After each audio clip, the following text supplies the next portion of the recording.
आजमगढ़ सदर लोकसभा प्रत्याशी दिनेश लाल यादव उर्फ निरहुआ ने 6 जून को नामांकन पत्र दाखिल किया। इस अवसर पर जिलाध्यक्ष आजमगढ़ सदर ध्रुव सिंह की अध्यक्षता में नामांकन जनसभा का आयोजन किया गया।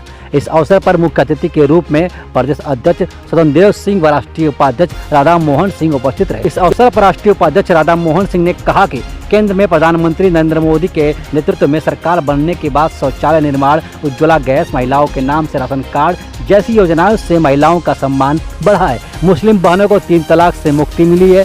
प्रधानमंत्री नरेंद्र मोदी और मुख्यमंत्री योगी आदित्यनाथ के नेतृत्व में जन कल्याणकारी योजनाओं से गांव, गरीब, किसान, नौजवान, महिलाओं के जीवन में उत्थान हो रहा है। अब देश में विकास और राष्ट्रवाद की चर्चा हो रही है। आजमगढ़ की जनता से अपील करता हूं कि वंशवाद, जातिवाद और क्षेत्रवाद की राजनीति को समाप्त कर आजमगढ़ सदर लोकसभा उपचुनाव में भाजपा प्रत्याशी दिनेश लाल यादव उर्फ निरहुआ को जिताकर आजमगढ़ के विकास को और तीव्र गति प्रदान करें। इस अवसर पर प्रदेश अध्यक्ष स्वतंत्र सिंह ने कहा कि कांग्रेस के लोग भ्रष्टाचार करने वालों को सम्मान देने का कार्य करते थे। 2014 में नरेंद्र मोदी के नेतृत्व में सरकार बनने के बाद प्रधानमंत्री नरेंद्र मोदी ने एहसास करा दिया कि चाहे कोई कैबिनेट मिनिस्टर हो, चाहे बड़ा उद्योगपति हो, भ्रष्टाचार करके कोई बच नहीं सकता।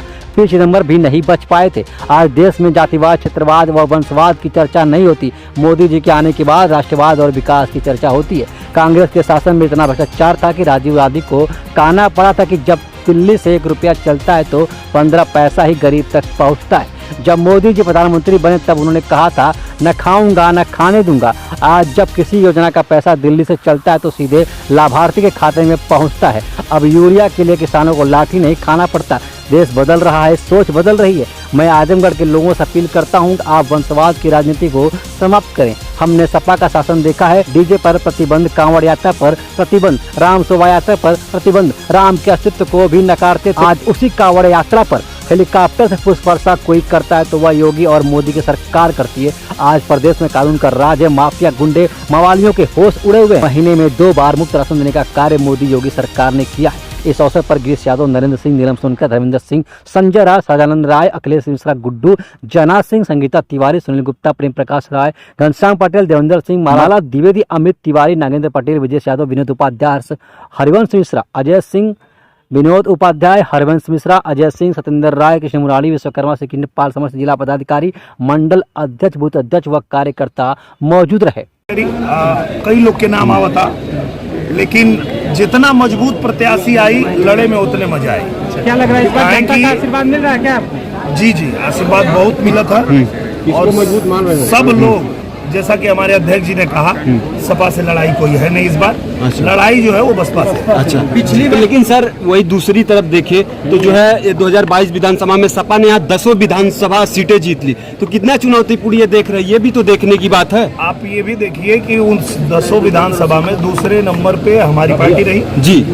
और अब जो है आप अगर देखेंगे पिछले उनके महागठबंधन के समय में जो मैंने लोगों का आशीर्वाद प्यार पाया था जी, वो बहुत ही ज्यादा था जी। और अब जब उनका गठबंधन टूट चुका है तो ऐसे में जितने लोगों ने मुझे आशीर्वाद प्यार दिया था वही मेरे आशीर्वाद प्यार मिल जाएंगे, मैं आराम से जीत जाऊंगा। खातिर, कभी धर्म खातिर जी, अलग अलग विचारधारा खातिर आप लोग बहुत बार वोट कैली जी। ए बार एगो अच्छा मौका मिलल बा हमनी के, काहे कि उपचुनाव है और केंद्र में भी भारतीय जनता पार्टी की सरकार बा, राज्य में भी भारतीय जनता पार्टी की सरकार बा।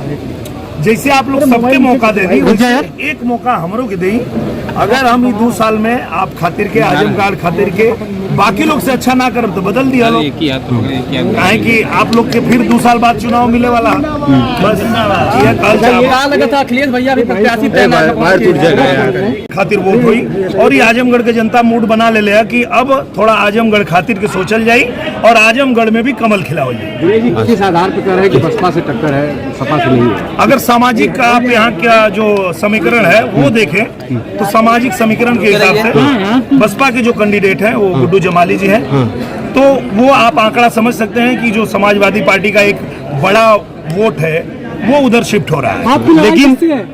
लेकिन सामाजिक समीकरण की सर आप बात कर रहे हैं तो यहाँ पर MY फैक्टर काफी हावी है और वो 2022 विधानसभा में सपा को वोट गया था, तो किस आधार पर आप बोल रहे हैं सर? इस बार जो है इस बार बहुत एक बड़ी बात हुई है कि सभी जो यादव और मुसलमान भी। जी नरेंद्र मोदी जी और हमारे मुख्यमंत्री योगी आदित्यनाथ जी की नीतियों की वजह से काफी लोग जुड़ रहे हैं भारतीय जनता पार्टी से, तो उसका लाभ जो है हम लोगों को मिलेगा।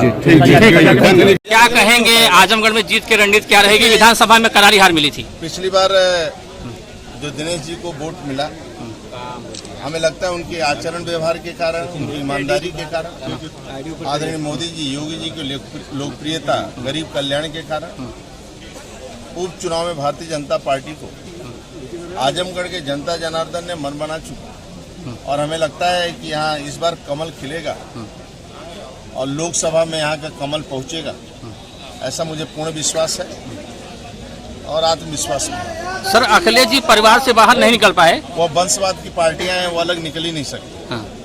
और इसलिए जनता जनार्दन इस बार हमें लगता है समाज के सभी लोग वोट देंगे और जो लड़ाई हमें लगता है सपा को तीसरे नंबर पर नजर। सर, जैसा कि विधानसभा में 10 सीट भाजपा की नहीं जीती थी। हाँ, तो कैसे जीत गई? 2017 में 2022 में 22 का रिजल्ट अच्छा वोट मिला, मतदाताओं ने जबरदस्त प्यार दिया।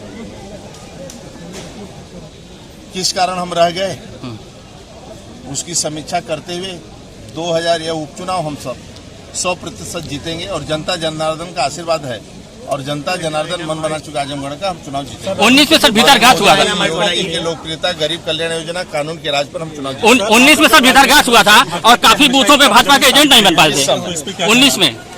आप चिंता मत, कार्यकर्ता और जनता ने मन बना चुका। ठीक।